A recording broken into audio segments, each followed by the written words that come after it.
Okay, I hope it's recording. Okay, so we kind of reversed the order. We were going to talk about MLA first, but since you guys are now working on APA, we're going to switch into APA first.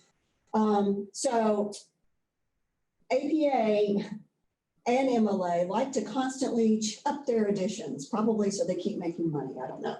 Anyway, so now we're in the 7th edition. The one I've been working with mostly is 6th edition. So my first piece of advice on either any formatting is to get the latest edition, buy the hard copy and have it. And then if you need to reference it, go through it, look through it, tab it.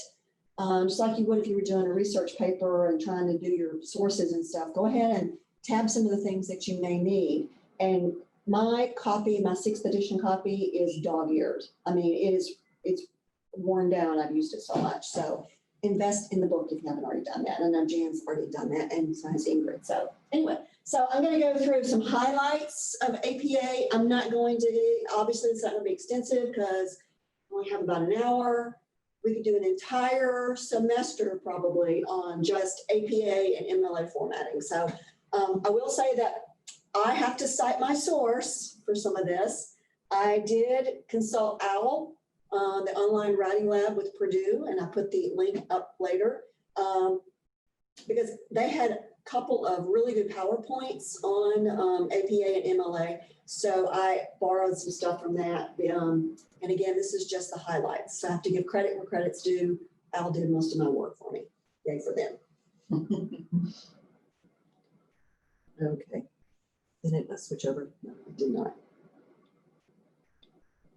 All right. All right, so first tip, always follow your instructor or your school's guidelines first, okay? Even if they tell you that they want you to format your paper in whatever format it is, yeah, you're gonna do that. But your school or your instructor are gonna have some specific instructions for you. I have to rely on UWF because that's where I've done most of my work, for that South Alabama, but for like the thesis and dissertation guidelines at UWF, they have specific things they want done, and they have specific pages they want you to add into those papers. They have ways of numbering that may be different from APA. So always follow your instructor or your school's guidelines first before you do any of the APA stuff. So for you, since you're graduate students, I would say go to the graduate school office and get the list of guidelines, probably online somewhere, and see what it is that they want before you start working on a thesis, or you move on onto your dissertation, but make sure you do that first. Okay, so APA, these are some real basics. You probably already know this, but to make it nice and neat and pretty and all of that good stuff, you always want to be on regular typing paper, 8.5 by 11. You're going to be double spacing everything. I didn't look, well, I did. I take that back. They had it in there. At one point, I think in the 6th edition, they wanted you to have either 1 or 2 space after your punctuation. 7th edition is saying only 1 space after punctuation. And then use a standard font. They say 10 to 12. Most of the time your school's going to say 12 point, and they're going to want it in Times New Roman because it's a lot easier to read. Times New Roman is what's called a serif font.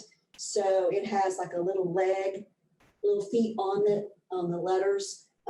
This particular font that's on this PowerPoint is actually a sans serif. It doesn't have those little feet. So that makes it easier to read the paper. You know, some people have hard times reading. And then you can set your margins to 1 inch on all sides. Again, this is just basic stuff. Again, your school or your instructor may have a different thing. They may want like a 2-inch margin at the top of a page that starts a chapter.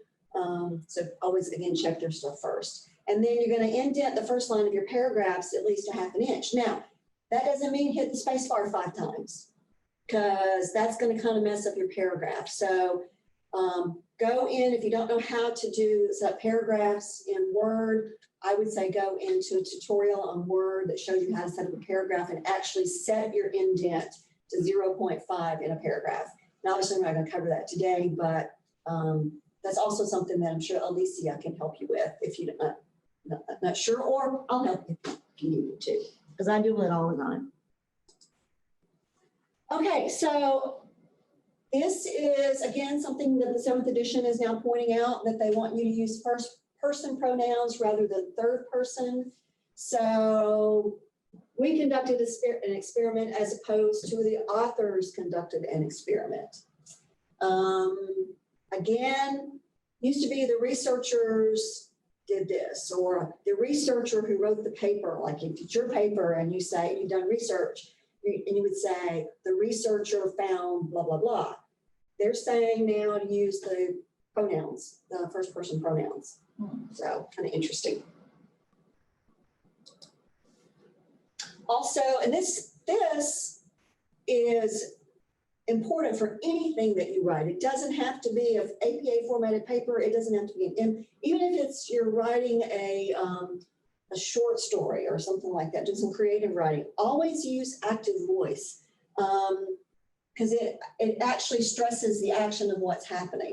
It puts the reader into what's going on. So instead of saying the participants have been asked questions by the researchers, which is very passive, you want to say we asked participants questions. Now, if you are talking about the recipient or object of an action, you would say the tests were inconclusive instead of we found the test inconclusive, because the tests are actually, inconclusive is actually the result of what happened with the test. This is passive, this is in this case, passive. Doesn't, to me, it doesn't look passive, it looks active, but it's passive. Okay, so 3 important rules to follow. Be clear. Be specific when you describe something or when you explain something. I've always been, in my writing classes, I've always said, adjectives are very important. Your style of, be very clear. Avoid pronoun references. You don't want to do a line of something and has a bunch of, like John and I went to the beach. Well, I won't work because you're a guy. Jen and I went to the beach and she talked about, this, whatever. That doesn't work either. So we'll do it this way. Jen and Ingrid went to the beach and she talked about her day. We don't know who the she is. Are we talking about Jan? Are we talking about Ingrid? So be very careful with stuff like your pronoun references. You may have a sentence where you've said something and then you say, this points out that blah, blah, blah. Well, go back and look at that first sentence because we may not know what this is. You may have more than one thing in there. So be careful about your pronoun references. So be very clear, be very specific. Be concise, condense information when you can. So I am an instructional designer and I work for a company that has a contract with the VA. And so we do a lot of writing for live delivery. They have a live campus where they do training on, we do webinars, and all of us that work in this office have an academic background. Some of us are English majors, some of us have instructional design degrees. And I review a lot of papers, or a lot of the stuff that we do. It's so important that if you're writing for the ear, that you use shorter sentences. If you're writing academic papers, you can be a little bit longer in your sentences, but try to be concise even then. Don't get so flowery and so way out there that you kind of lose your reader, especially if you're writing where someone has to hear. For us, it's not just that we're doing it for everybody, but because we do work with veterans and we do with VA, there's sight and hearing issues and stuff. So try to be as concise as possible and condense your information when you can. And again, here we go, our simple descriptive adjectives, and minimize your figurative language. This is for academic stuff. If you're writing a short story or something like that, flower away, do whatever you want, make it real fun and stuff. But for research papers, just stick to the facts, be simple and use some descriptive adjectives. And adjectives will make your work come alive a lot better too, even with research. Okay, so quantitative versus qualitative. Now, I am more of a qualitative person, and I wound up doing a quantitative dissertation. Probably shouldn't have done that because I am not a numbers person. I'm not a Jan Mayhew. Even though statistics are a lot different than math, for example.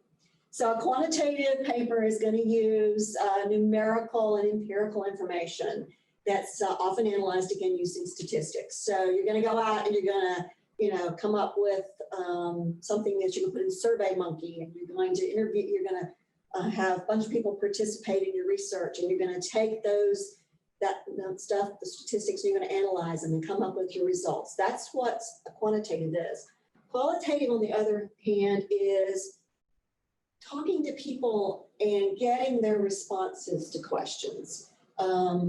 Your topic, I don't know what your topic might be, but instead of trying to do a statistical analysis, you may want to go out and everything you do is going to be based on interviews. It's going to be empirical. It's going to, maybe you're talking to teachers about teaching methods, what teaching methods do you use? And get stuff, and you're comparing what everybody's doing in your qualitative. So qualitative is not a numbers thing, not like your quantitative is. That's why I probably should have stuck with qualitative, because I'm I'm an English person. So, but quantitative is good too. So I would also say this, John was talking about sources and stuff.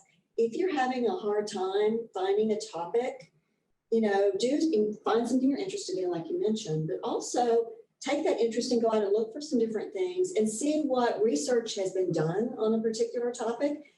And always at the end, most of the time, they're going to have a thing that says topics for future research, because they've only been able to go so far with their research. And you might find something that you can do that expands on that research. So that's always a good thing to do too.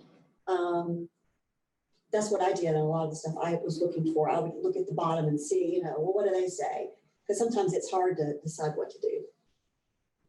John, you have any comments so far? Okay, so obviously, if you're doing a 5-paragraph essay, you're not going to have probably all this. This is more for your longer papers. Again, you want to follow your school's guidelines, especially if you're doing thesis or dissertation, because they're probably going to add in a lot more pages than just this. But the basic 4 major sections are your title page, your abstract, the main body of your paper, and the references. In an essay, you probably wouldn't have an abstract. The main body would only be the paragraphs that you're writing. You probably didn't have a title page, let's be honest. You would have a references page though, because you've done research, you've got to cite those sources. But in a thesis or dissertation, something that's going to be 100 pages or more, or even 10 or 15 pages, you may have it divided up into chapters. So that's where the main body comes in. So I'm going to go a little bit into each of those sections. Okay, so the title page. There's different rules for essays, for a course, and academic papers. Again, follow your instructor's guidelines on this. You may not even have a title page. Probably though, for a dissertation or a thesis, you are going to have a title page. The title page never has a page number. And go into your APA manual, because they have sample papers in the manual. They should have looked at the 7th edition. That will show you what a title page should look like. Now, again, what they have may be different than what your school has. I know UWF's title page is a little bit different than what APA wanted.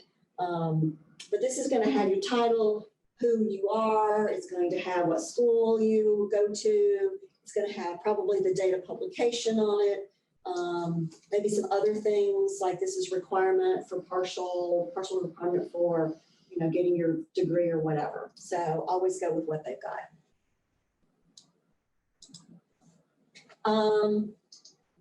So the abstract is basically sets up your paper. Is this going to tell the reader what this whole thing is going to be about?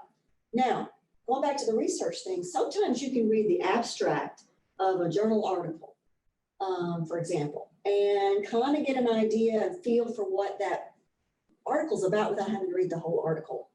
And if you read the abstract, you go, oh yeah, this stuff is really not what I'm interested in. And you may even still scan the article, but the abstract is going to pretty much tell you what's going on in that article. So the same thing should happen for whatever paper you're writing.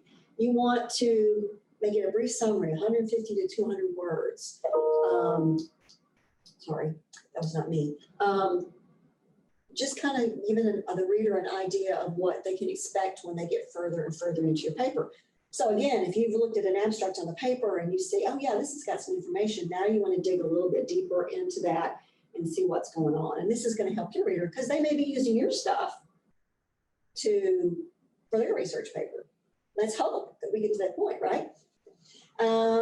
Abstracts, just like other front matter pages, maybe signature pages or whatever, are going to be normally or maybe numbered with Roman numerals. Sometimes the abstract doesn't have a page number. Again, that's something that you want to make sure you check with your instructor or your school. And then just like the body of your paper, you're going to use that 0.5 indentation for your paragraphs. Okay, so the main body of the paper, it may begin as page 1 using Arabic numbers. Again, we're going to stick with our 0.5 first line indentation. If it's a big paper like a thesis, it's going to have chapters and they're going to use different levels of headings. We're going to go up through a few of those in a second. And you'll find, again, all of this stuff in your APA manuals.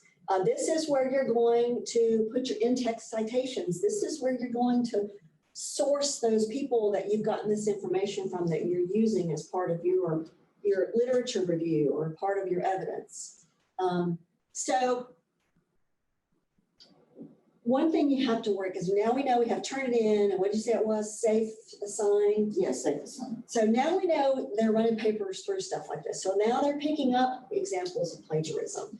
So be sure that you cite.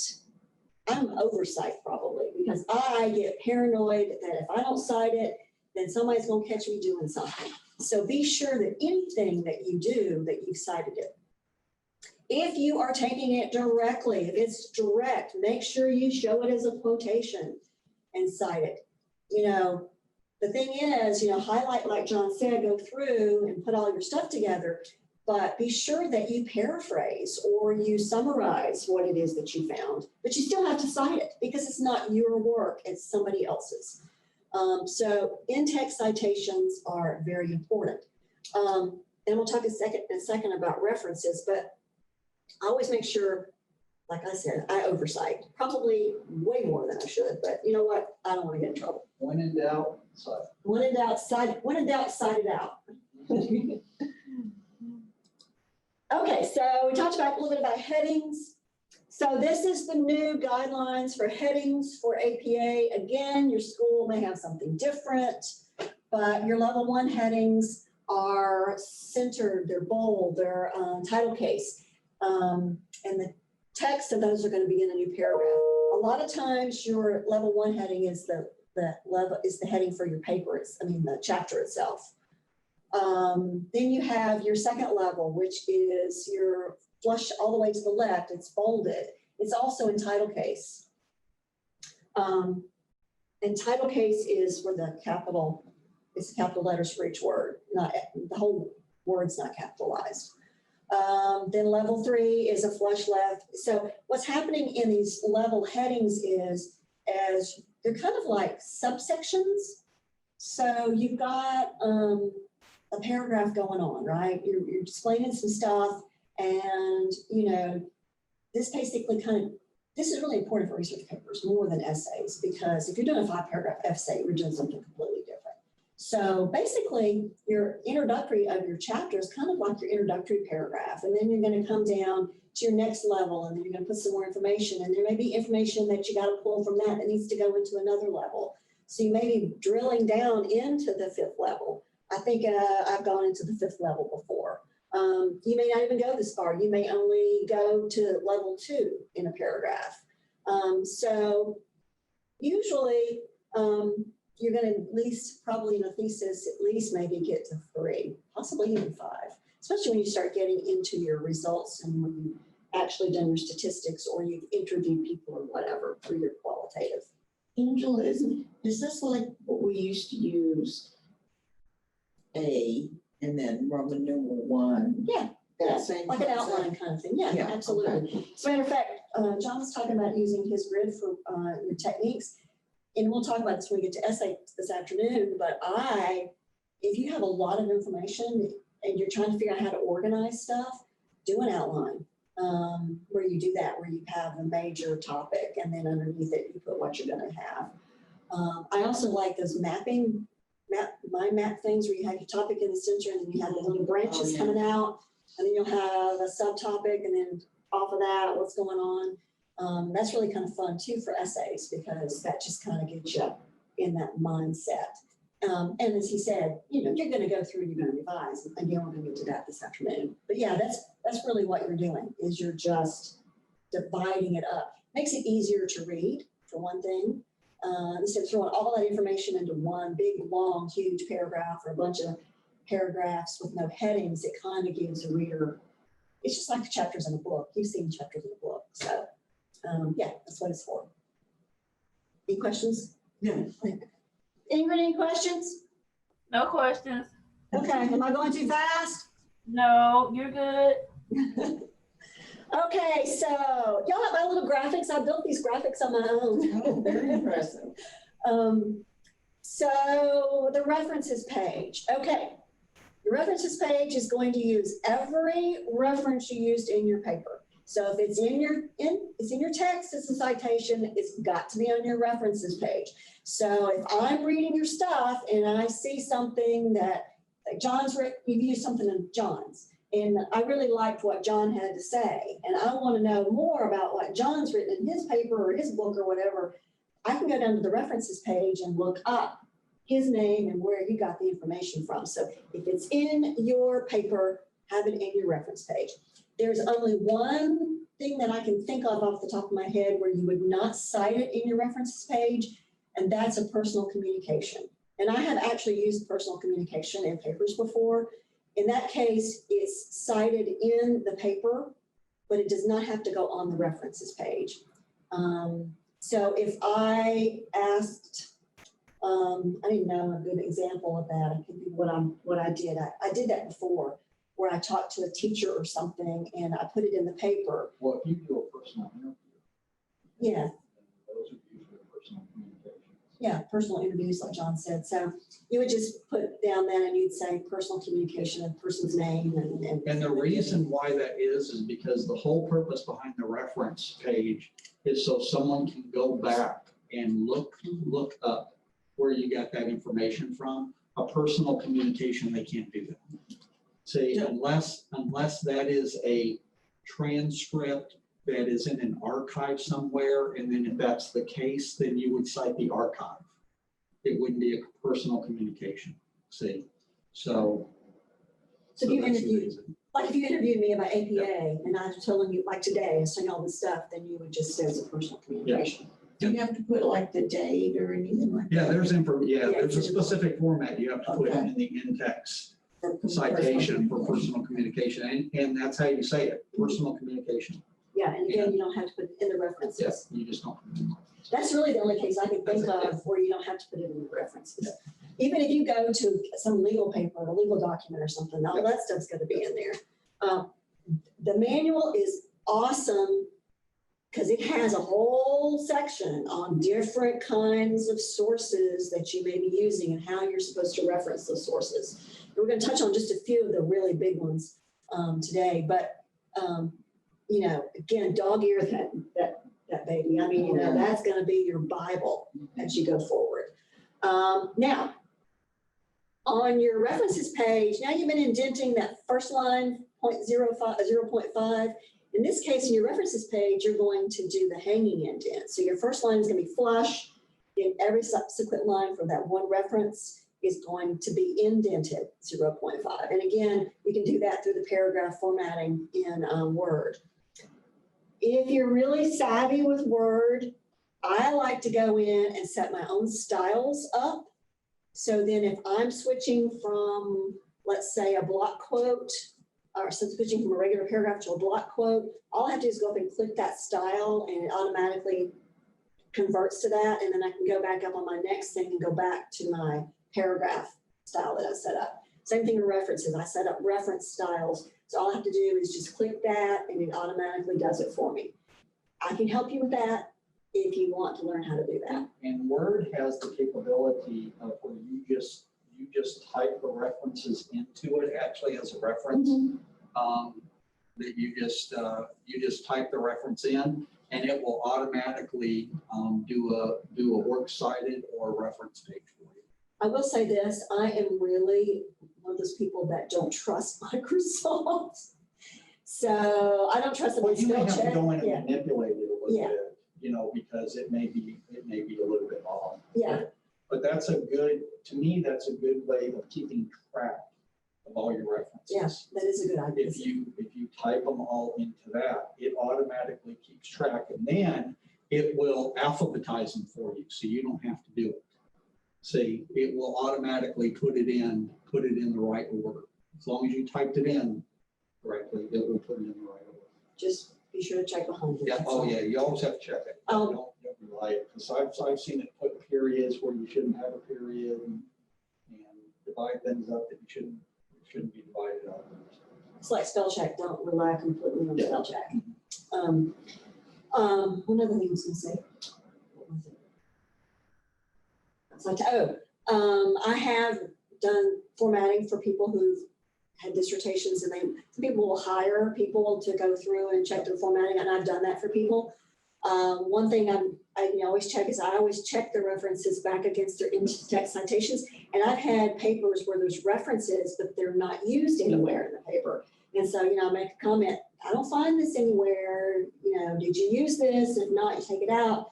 If you did, you need to make sure that you say where it was in the paper. So, kind of be careful with that kind of thing. Also, something that we did talk about was primary and secondary sources. The rule of thumb is primary sources as much as possible. So you're looking for the original research that someone did and not something that was, so let's say John did a research on how to make widgets, the proper way to make a widget. And so I'm doing a paper on the different kinds of widgets. So I would go to John's paper or book or whatever and read it, and he would be a primary source on that topic of how to make the perfect widget. But now let's say, Jen, you did a paper on widgets and you've used some of John's stuff, and now I'm coming along and I'm expanding it further and doing something else on widgets. So I find his reference in your book. Well, you're a secondary source. I want to go try to find John's source. Yep. Because he's the primary. Sometimes you can't get around it. You just can't do it. But primary sources, you should always try to do primary sources. And UWF, I guess they still do this, they have a requirement that you have to have so many primary sources, which to me doesn't make a lot of sense because your topic may not be that extensive. I mean, you may not have that much research that you can rely on. So requiring a certain amount of primary sources just doesn't make sense to me. But then again, that's a topic for another day. But again, follow your school's guidelines. Here's the way I always look at it. If you have access to the primary source, you need to use the primary source. So if you're looking in an article or you're looking in a book and you can go from that article and find the primary source, use the primary source and reference that. Don't reference that article. Yeah. That's why if you have access to it. Now, sometimes you don't. Personal communications is a good example of that. Sometimes you'll find somebody said something or quoted somebody in an article because they interviewed that person, but you don't have access to that interview. So you have to use what they said, in that article there, as opposed to you don't have access to the transcript. But if you have access to that, if you can find that, then you need to use the primary source. Okay. And I should have highlighted that, but I didn't. That's okay. Thanks for bringing that up. That's okay. Also, I'm gonna pause for just a second and bring something else up too. Different disciplines have different formatting styles they like to use. Your social sciences are probably gonna use APA, your psychologies, your social works, those kinds of things. Math probably is gonna always be APA, I know that for sure. Statistics will be APA, but some of your classes where you're doing English humanities papers, like history and English and stuff like that, they're going to use MLA. Archaeology out of UWF uses a completely different formatting style than APA or MLA. It's specifically for archaeology. And of course, newspapers, use different things. They use the AP style. We have our own personal style guide that we use for VA. You'll find Turabian, Chicago. Duncan White, Chicago. So there's all kinds of different formatting styles.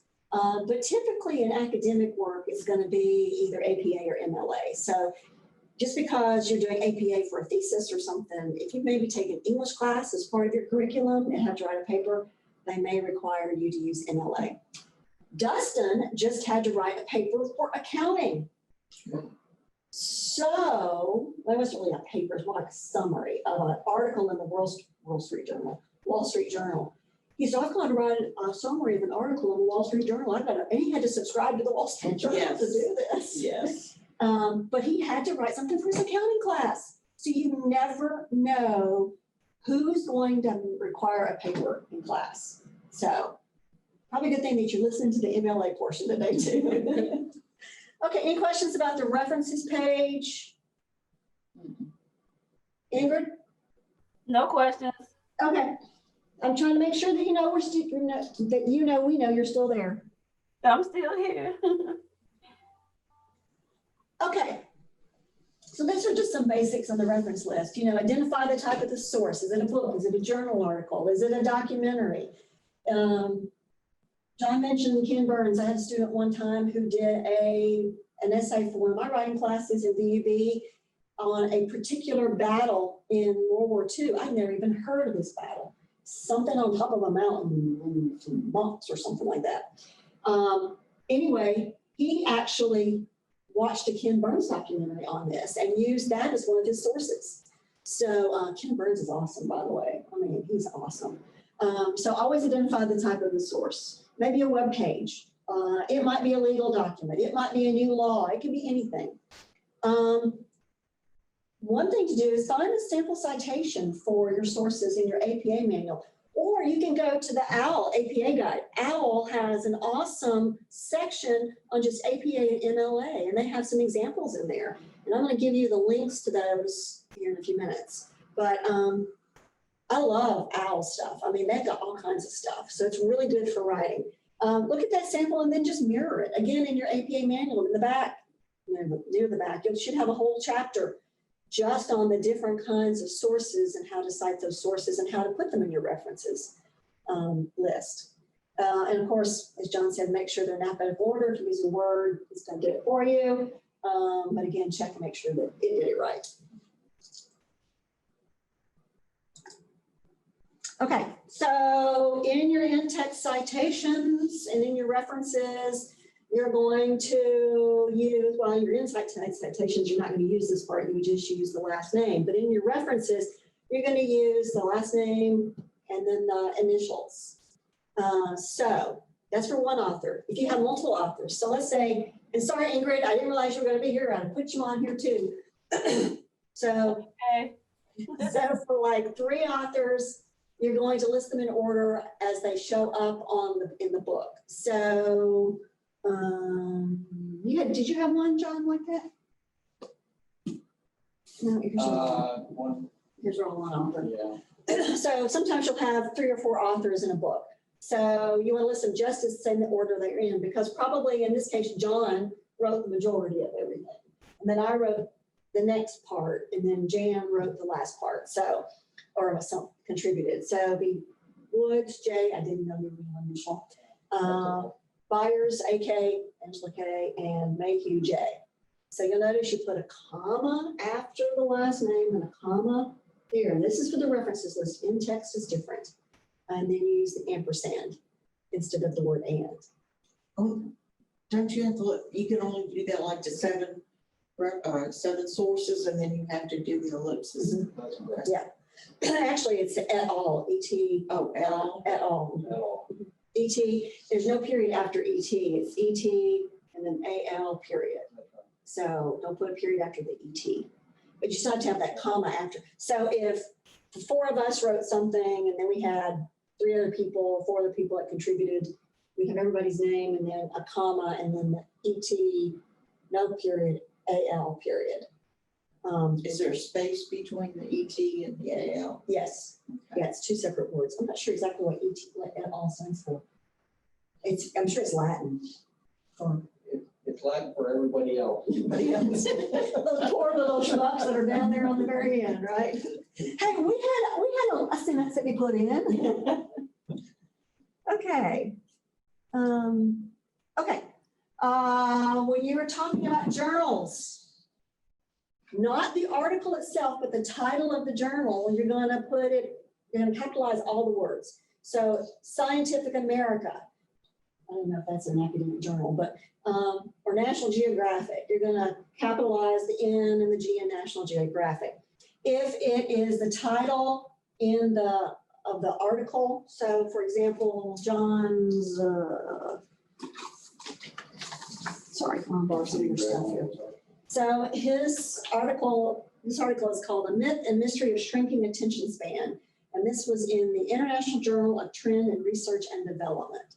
So for the title of the article, Myth and Mystery of Shrinking Attention Span, you're going to capitalize myth, but everything else is going to be lowercase and it's going to be italicized. No, that's not. It's not going to be italicized. It's going to be just straight. The journal name itself will be capitalized, all major words. So international is capitalized, journal is capitalized. Of is not, because it's really tiny. Trend is, I think the general rule has been, again, it's going to depend on your teacher. For VA, they want us to capitalize words that have 4 letters, but sometimes 4-letter words like don't have to be capitalized, especially like these and stuff like that. But in this case, the journal article, you're going to capitalize everything, and then you're going to italicize the journal title, not the article title. So again, do not italicize, underline, or put quotes around the titles of shorter works, such as articles or essays in edited editions. When you do a book in your references, you are going to italicize the name of the book.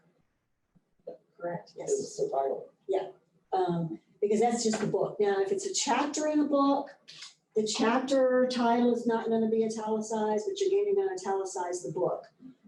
Because you may just be, there are books out there where they have a bunch of contributing authors. I've had several that I've run into where the book is about one particular thing, but they've had authors write different chapters on aspects of that one broad topic. And so in that case, the chapter title would be first, and it would be all small, except for the first word. And then the name of the book would be italicized with the capital letters. Right. And you may even, I think there's a spot in there where you actually would point out that you only use this one chapter. You only used, in fact, there's a way to even, if you only use a paragraph, how to be able to say you just use that one paragraph. Now, a lot of it's going to come down to page numbers, paragraph numbers, those kinds of things. And also your APA manual, again, it's your Bible. Go and look at that. So if it's a chapter in an edited book, see how they ask you to do it. Or if it's a reference book, then maybe Same thing, Bible's quoted differently. I mean, everything's done differently. But your basic, honestly, your basic resources, references will be books, journal articles. You're probably going to get into some of that other stuff, but I guarantee you're probably going to do more journal. You probably do more journal articles than anything. That's what I did. I hardly used any books at all. newspapers are different, magazines are different. Web pages have to be Web cited pages. different.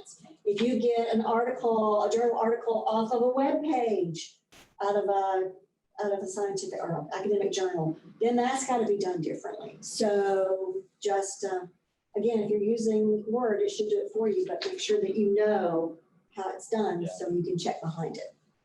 So use the book. The book is your friend. Let's see. Okay, so here's an example of a journal article. So we have our authors. We have 3 authors in this case. Don't ask me to pronounce their names because I can't. But you have their last name, their initial, comma, last name, comma, initial. Always put a period after the initial. Use your ampersand, and always put a period at the end of the last initial because your date of publication is going to come in parentheses. You don't put a comma there as well? Nope. Okay. That's a period. And again, you're only doing one space between your period and your next thing. This was published in 2018. It's itself in parentheses. Notice the period. Period. And, Yep. okay. This journal article was relationship knowledge and attitude about fast food with obesity on teenagers. So you notice that the first word is capitalized, but nothing else is capitalized. Obviously, if it's got a proper name in it, you're gonna capitalize a proper name. The life and times of Abraham Lincoln. Abraham Lincoln had to be capitalized. What if it had a colon and then another thing? Do you capitalize the first word after the colon? Yes. I believe so, yes. Check your AP manual. I think so, yeah. I think you do. Notice there's also a period at the end of the article title. Now, this came from the Journal of Economic and Management Perspective. So this is exactly how the journal is named. So they got the ampersand, and you might have had an and instead. You want to write it exactly the way it is, but you'll notice it's in italics. Now you get to use your comma, Jan, that you've been wanting to use. Here's your comma. This is the volume, and this is the edition. So this was volume 12, edition 1. Volume's always going to be in italics, and in parentheses is Volume is in italics. Mhm, yeah. I didn't pick up on that. and then your edition is going to be, Is that a period or comma? that's a comma. Okay. And because this was in a journal, it was on pages 459 to 462. Okay, now, what we would get, I know in 6th edition, we would put PP. They're not doing that in 7th edition? Now, you may in text, but you don't have to do it on references list. In text, you only put a P, Right. but on the reference list, no, you shouldn't put P. So And let's, PP, actually, if you put PP, that means a paragraph. Gosh, I pulled it out. I thought I could have sworn I pulled out of the APA manual. Yeah, Last time. if you put PP, Mhm. that shows that you took something out of a paragraph in there. you can also use a paragraph symbol Yeah. or para, If you put- P-A-R-A. If you put P, then that you pulled it out of a page. So, Okay, but you don't That's- use that that's- anymore. not in reference. references. Not in references.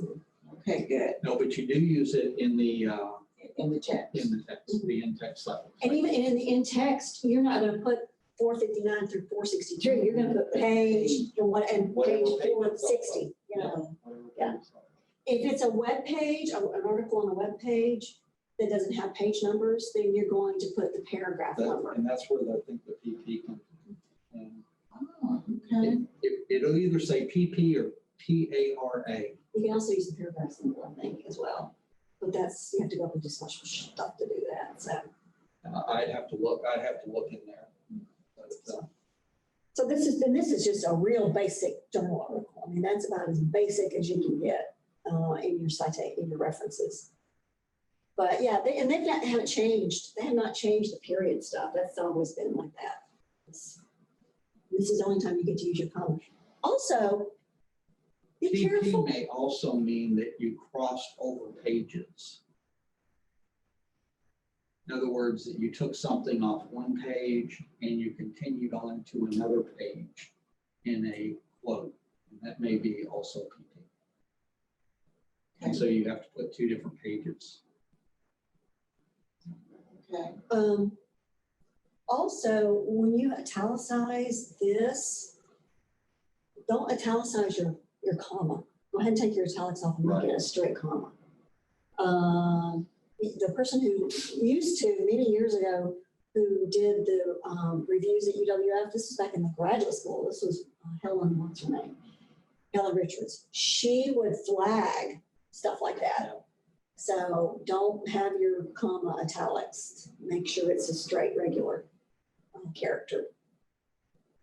It's little bitty nitpicky things that catch you is what happens. Yeah, if you leave a period off, or don't put a period, or put a period in the wrong place, or italicize something. See, now I know I've done that on papers I've turned in and haven't gotten dinged on it. Okay, yet. I will tell you, between everybody here and on the recording, there are instructors who want you to do APA, but then I don't think they know APA as well as. Or they just may scan it. You know, I can tell you right now that there were papers that I wrote that had 50 references, you know, in a reference. And I know the instructor didn't go through every single one. You know, because I went back through it after I had already handed it in and found mistakes that I had made, and they didn't find it. Well, and here's the problem too. Instructors may have 50 students that are writing papers and they don't have time to go into the nitpicky stuff, like someone whose job it is to sit and look for stuff like that. So they may scan. I will tell you, the ones that a lot of times they'll catch is like if you leave a period off in certain places, they may not catch just by reading, they may not catch an italicized comma or something. You may not catch something like that. But if you forget that period after the date, they may catch that. You know, or if you don't italicize the title. Or if you, I had this happen to me one time, that I had actually capitalized all the words out of an article. And they caught that, because I was only supposed to capitalize the first word. And I capitalized, I typed it in exactly the way it was on the article. Hey guys, Yeah, they have started live streaming the funeral service for my pastor, so. Okay. So, okay, we're recording this, Ingrid, and John will have these slides, and if you need anything, just let me know, okay? yes, ma'am, because I didn't want to be on here crying and trying to, you know. So You're good. I'll just see y'all Monday. All right. take Thanks, care. Grid. All right, Glad you were bye-bye. here. All right, bye-bye. Bye-bye. Yeah, I mean, there's some people who are gonna, that's their job is to look for stuff like that, but most of the time instructors are. I will tell you, this happened to me in a qualitative research class at UWF. My instructor died before the semester was over. Reading her paper. Probably. She died, and she was so sweet. I went to her funeral, in fact, but that's a side point. But she had a graduate student who was a member of Mensa that worked for her as a graduate assistant. So he took over her class. Mary Rogers was really good, but she was kind of one of those free-spirited kind of people, sweet as the day was long. He took over her class and he was nailing us on all kinds of stuff. It was like, dude. And then later on, he went to work for Teacher Ready, and I had to work with them, and he sent me this scathing email. I got mad, but it was okay. But anyway, but see, again, he was, probably too, because he was a student and he wanted to make sure he was doing it right. So he was being really thorough on stuff where she hadn't been quite as thorough as he had. So your teachers are not always going to catch those things. On your thesis or your dissertation, somebody's going to come behind you and they're going to be looking for stuff like that. Yeah. So that's where you should get an editor, you know. Yeah. Like you get an editor to read, and that's what they do. They're supposed to go, you know, you're paying them to go through that. You're paying You're paying them good money They're not cheap. I'll tell you what I charge an hour. to do that. So, But I give friends a discount. Okay, so some basics on in-text citations. Again, we've already talked about this. This helps people, readers find your source and your references list. Now, there's two different ways. There's parenthetical format, there's narrative format. So, gotta be careful with that. We'll talk about that in a little bit. One thing real quick, I'm sorry, Angela, that on your references, and I don't know if it included it on the slide that you had, but the DOI. Oh, yeah. That's Oh, it coming up. is, That's okay, coming up. all right, so she's gonna talk about it. Yeah, that's Okay. coming up. Okay, so parenthetical citation. This is where you write it and then you cite it at the end. So research suggests that the Purdue OWL is a good resource for students. And then whoever Atkins is, you put their last name, comma, 2018. That's where they got that from. That's not a quote. I was just gonna ask about that because I got really dinged on paper and was turned over for plagiarism. Well, she did the whole class, turned us over for plagiarism, for things like that, but because I'm not saying her exact words, is that why it's not a quote? That's Right, correct. you're paraphrasing what they're saying. Yeah. Or summarizing what they're saying. If you use, the rule of thumb that I've always, if you use more than about 3 words that they use in theirs, then you need to quote. Just You need to quote them, but just changing the words out. Like if this was what they really said, and I said, research states that the Purdue OWL is an awesome way to, format a paper for students or something like that. Basically, I plagiarized. All I did was change a few words in there. it needs to be your words. Yeah. It needs to be your explanation of what they say, but then you give them the credit because you're basically taking it from them. And that goes in the reference? No, this is insight. No, I mean, Oh, Atkins would, yeah. Atkins would go in the Yeah. reference. oh, yeah. Yeah, because Yeah. you're citing him, you've got to put him in your references. Even though there's no quote. Yeah. I'm citing. A reference is not just quotes.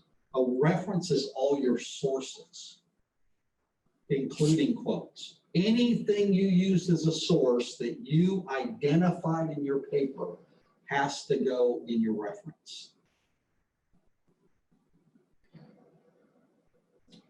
Okay, so let's pretend, this second one, not what I've written so far. Yeah. But this is a narrative citation where you say Atkins suggests, but you gotta put the date so that they can look in the back and see who he is.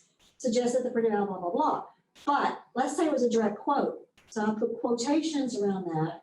Even though I said Atkins 2018 year, I still need to put the You page gotta use the number page. at the end, showing where I got that quote from. So let's say it's a direct quote. What if you're quoting like part of a sentence? Doesn't matter.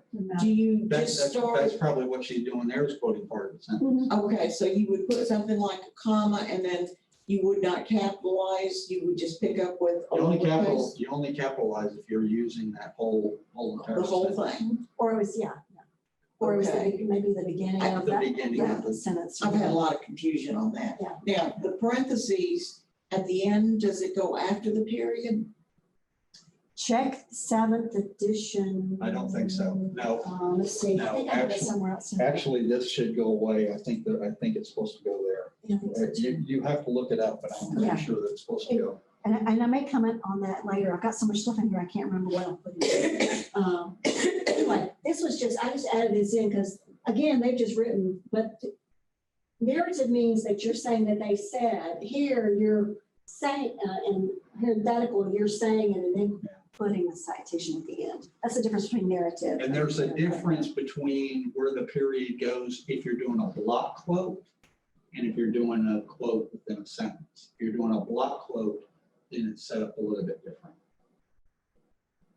So you just got, and a block quote's gonna be, obviously, you're using, quite a few more It words. used to be 40 or 40, more words. that's what I, It's a block quote. And then you have to set it off in indentions Yeah, and all that indention. stuff. Okay. So that's the difference between narrative and parenthetical. Okay. Again, if you use your page numbers, if, so now you got that page. yeah, sorry, yeah. So it's gonna be right here. So the quotation mark would go here still, not here, go here. Yeah, So, actually, that doesn't have quotations around it. no, because I added them. I just said, No. I said if this was a quotation. No, but if it has a page number, it has to have quotations. Well, they're saying, this came straight from them. Did it? If the source you're citing includes page numbers, add that information to your citation. Yeah. To me, I've always, the rule of thumb is if you quote, you need a page. If you don't quote, you don't need a page. So this may be something new Yeah. that they're saying if you've got a In page number number. 7, in the 7th edition. Yeah, see, I've been working 6 so long. Yeah. Things have changed a lot. 6 was actually around for a long time, Mm. so. But again, they've been doing the same thing. I think Ingrid got written up on that on one of her papers too, where she had a page number in there and she didn't have quotes and I think the instructor caught it and said something to her about it. And she That brought might it have been to me. that same professor we She shared. brought it to me and said, John, what's wrong with this? And I said, well, you got a page number here, so Your turn, Randall? quoting. Mhm. You're quoting from something and there's no quotes. No quotation. I'll have to dig. You look for that while I'm. Yeah.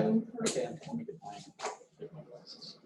So you can find that. This came off, this was supposed to be the changes for 7th edition. Oh, Yeah. they came out with the tabs. Oh, that's cool. Yeah, 6th edition, I had the tab. Yeah, I had like all kinds of stuff online. So you can look that up, but this is supposedly the changes.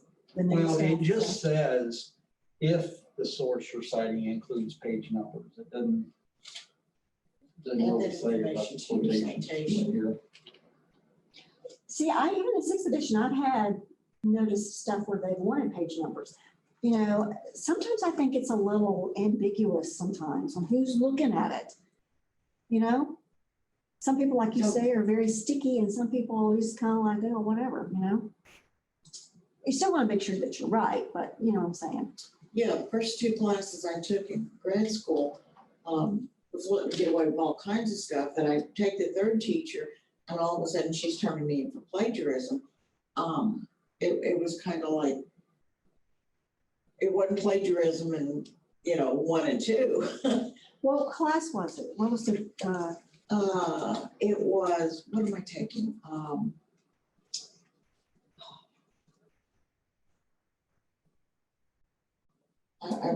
Introduction, I forget now what it is. I just know the course number. I never think about what the name of it is. gotcha. But, What's your degree in? higher education and greater studies. Okay, so yeah, you're gonna be doing APA a lot. Oh, yeah. Okay, so while John's looking that up, this is when you're getting into some quotation stuff now. So in a parenthetical quote, you're gonna say something like, as scientific knowledge advances. So these are signal phrases is what they are. And then you're gonna do your quotes. And see, because this is parenthetical, we're putting the author of the date, the page number at the end. But again, And there's no space between the quote, or is there a space there no, after the quote? yeah, there's There is a space, Yeah. that is a space, Yeah. okay. oh yeah, because it'll show up as being all Oh. jumped up together on Word. So yeah, so this was, you're leading in some sort of signal phrase, and this is parenthetical, meaning that you're gonna put the name and stuff at the end. In a narrative, you're gonna say Hong 2018 stated. Now, here's another thing I noticed about 7th edition that's different from 6th. In 6th edition, everything had to be present tense. Oh, Hong states, Hong suggests. But I noticed in some of the stuff I was looking at that they're saying past tense now.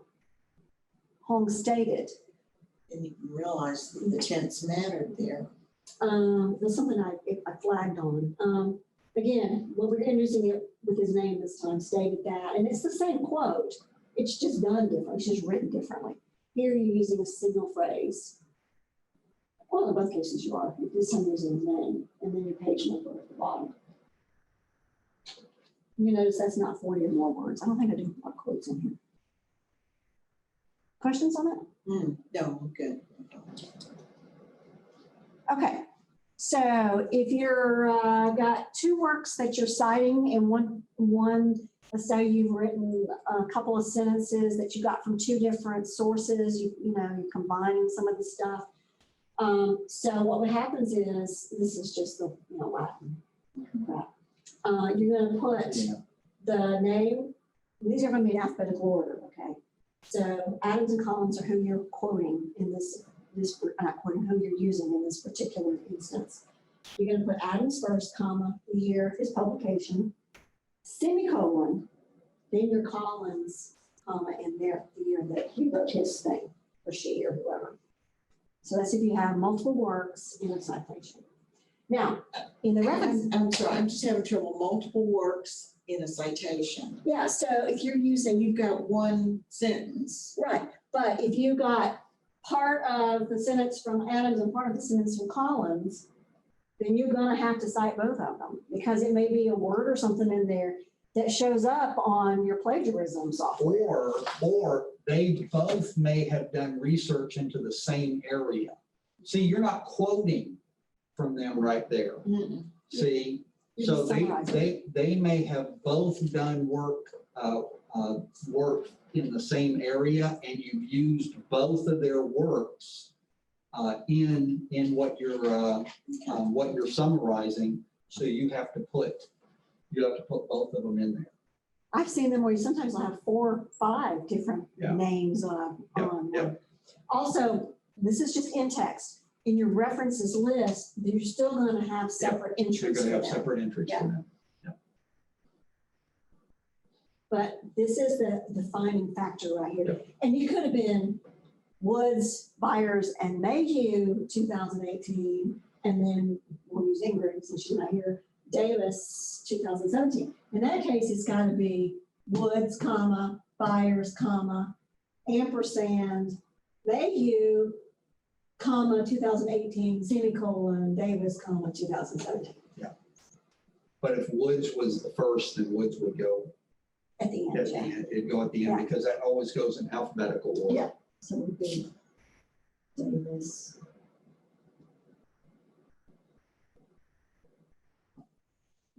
Semicolon, words. And you notice you're not using initials in some Right, text, you're just using the last name. Yeah, in the text. It's 9%. Now, is this for, in the reference, you would do this? This is in text. In And text? she's only, see up there, in Mm-hmm. text citation. This is only in text. References is set up differently.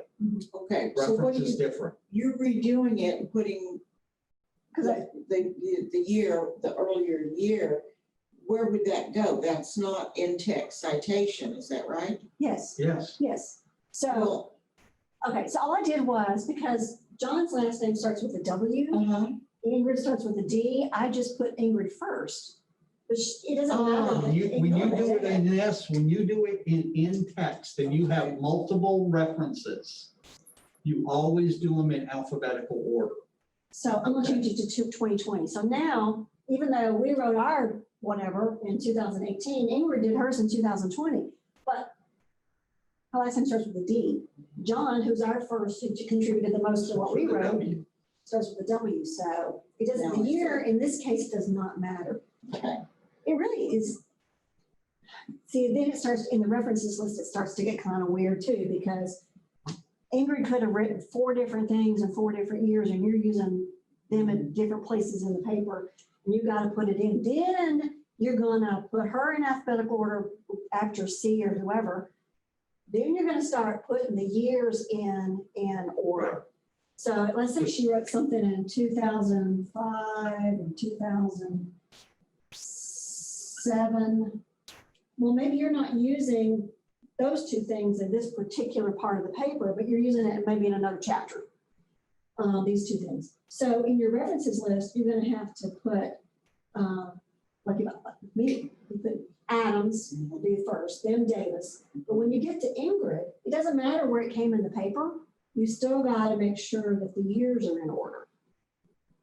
That's how you kind of keep it in order, basically. It's all about order, making sure it's in order. here, because your reference page is in alphabetical order, it has to be in alphabetical order here, because that's the way it's gonna be in the reference page. Okay. Okay, but if you have one author that has multiple works, now, we're not talking about multiple works and maybe one or two of them included another author, because that's a whole different entry.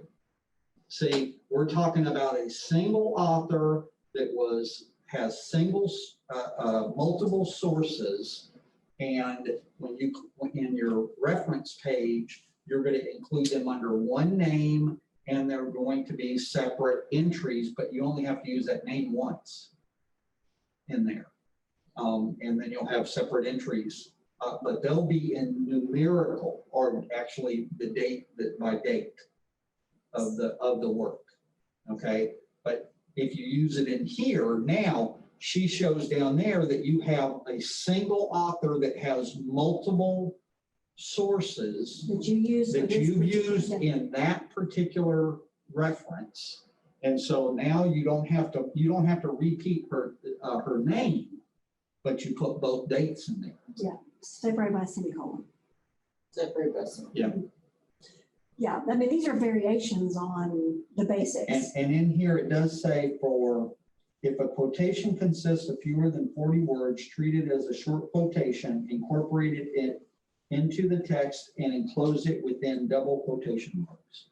So it means you have to put your quotation marks, up there. And then you'll put the author, the year, and the page number of the quotation in the in-text citation in either parenthetical or narrative format. So it didn't show that in the one, but it does have to be in quotation marks. If it's a direct quote. Direct quote, yeah. Only direct quotes. So If you're paraphrasing, then you don't put direct quotes, or you don't put quotation marks, and you don't put a page number. If you're just paraphrasing. The author's You name. just put the author's name and the year of the information. Yeah, if you take it word for word, you have to use quotation marks. If it's more than 40 words, it's going to be set It's gonna off have to be in a block. in a block, and it's going to be indented and then, And it does say that. It says block quotations are for 40 words or more. and you know how to do that, right? You just highlight the quote and look down at the bottom of your screen and it'll tell you how many words Oh, yeah. there are. Yeah. So if you do a big quote in there and you look and it's like 41 words, oh, dang it. Now you got to rearrange that whole area. Okay, moving on. I like this. I like the way it's set up. Okay, so I have to look at what the slide says. I'm going to do it from there instead of up here.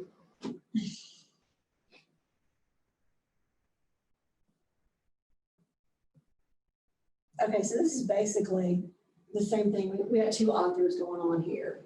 And they've written like the Woods Making Buyers thing. They've written this book in 2018 or whatever it is. If it's a narrative and you start out saying, according to scientists, blah, blah, blah, blah, you're going to use the word and. You don't use an ampersand in your text, in your writing like that. This is a quote, so it is set off with quotation marks and it has the page number at the end.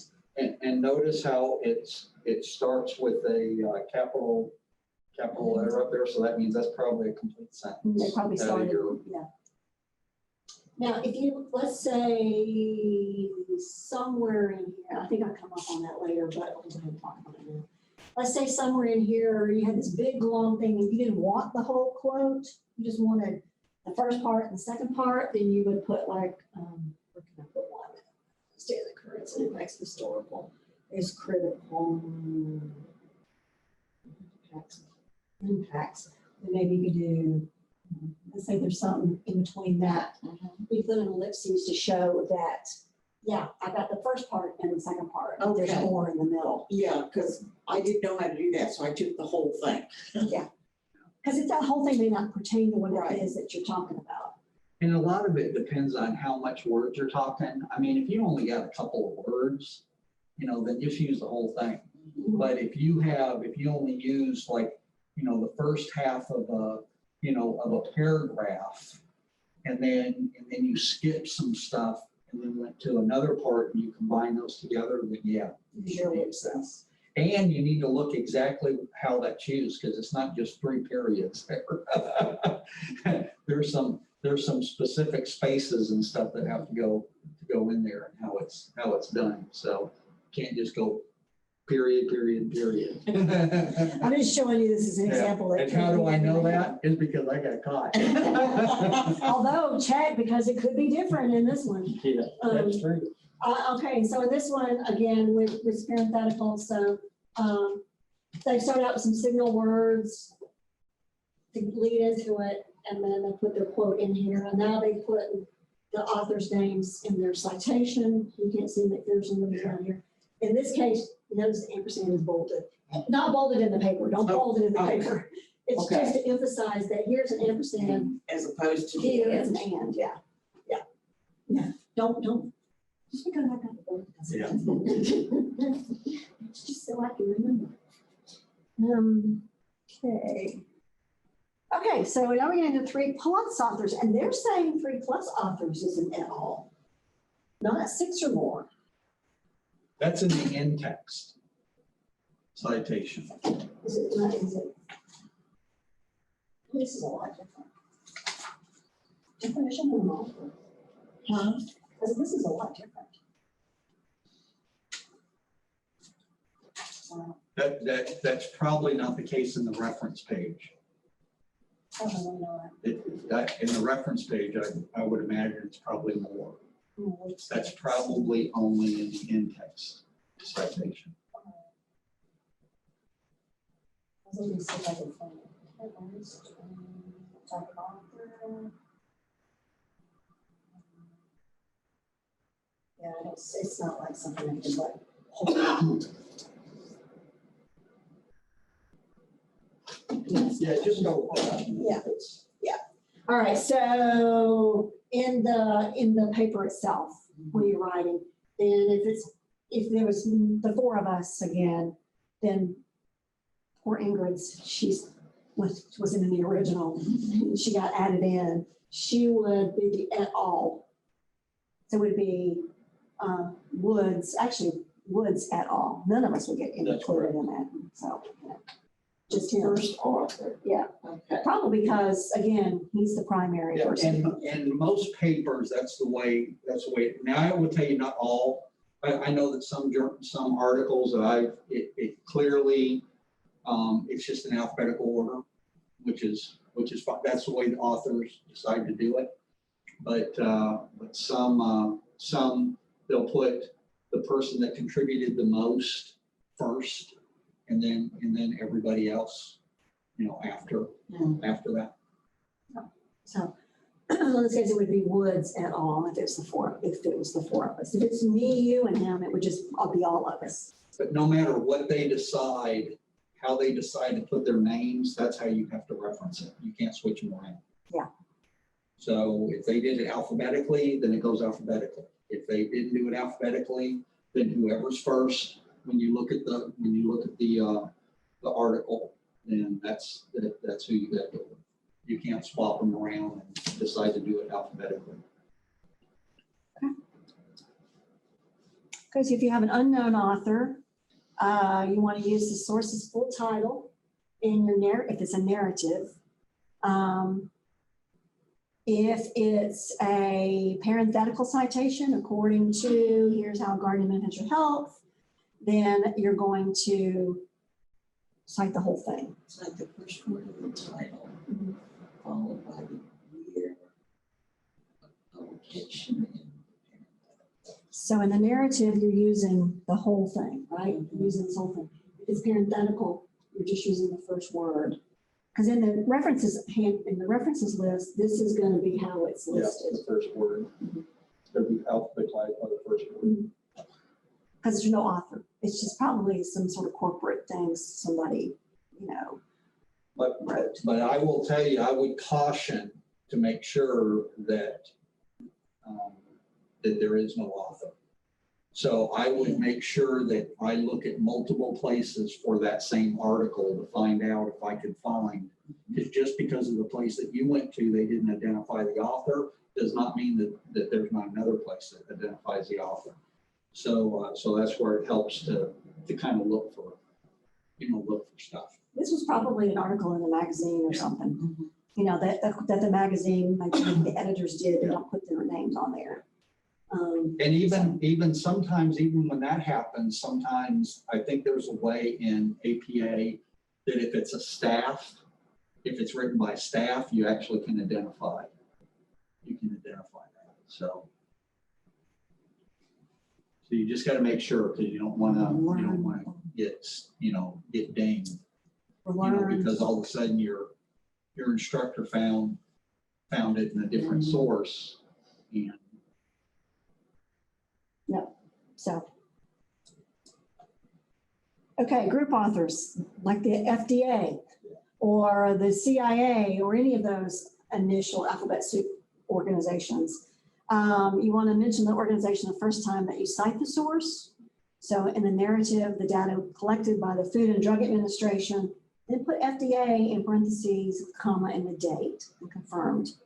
If it's parenthetical, you're going to say Food and Drug Administration, and then you're going to put the initials in brackets. Yeah. Then your comma, and Yeah. then 2019.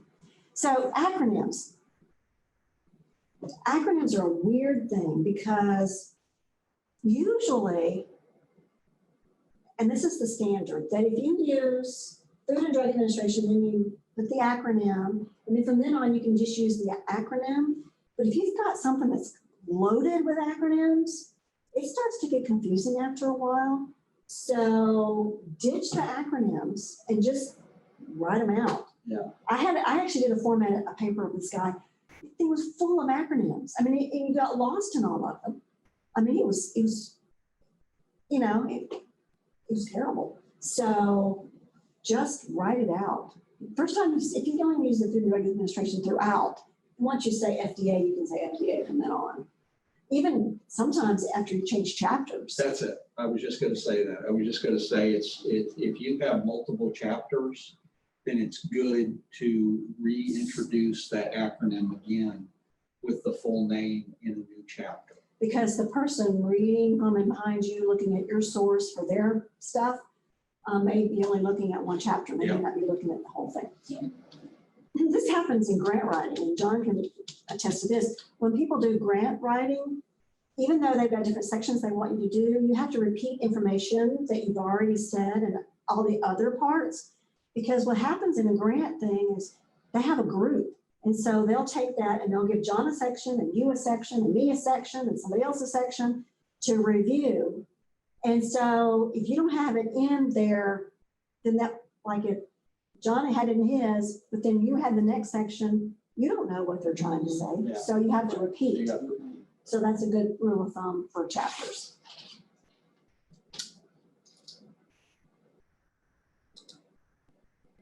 Okay, so let's say you have an author with the same last name, but they're different people.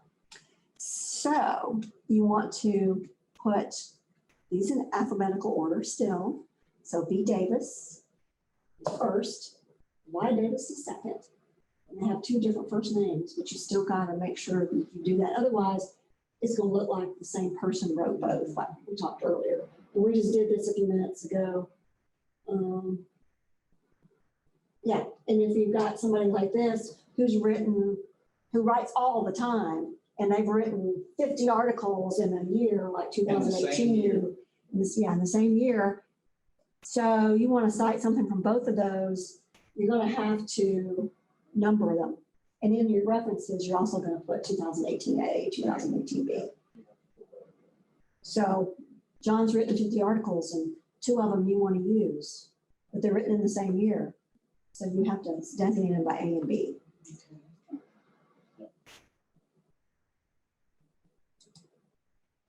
Okay, so formatting rules, this is just something that they threw in here and I put it in here because again, this is going to come down to like your title page. What exactly are you going to do in your title page? Your title page for an essay may be completely different than what it's going to look like for a research paper. It's going to depend on your teacher. It's going to depend on your school. You may use running headers. You may not use running headers. Just always either consult your manual or find out what your teacher or what your school wants you to do.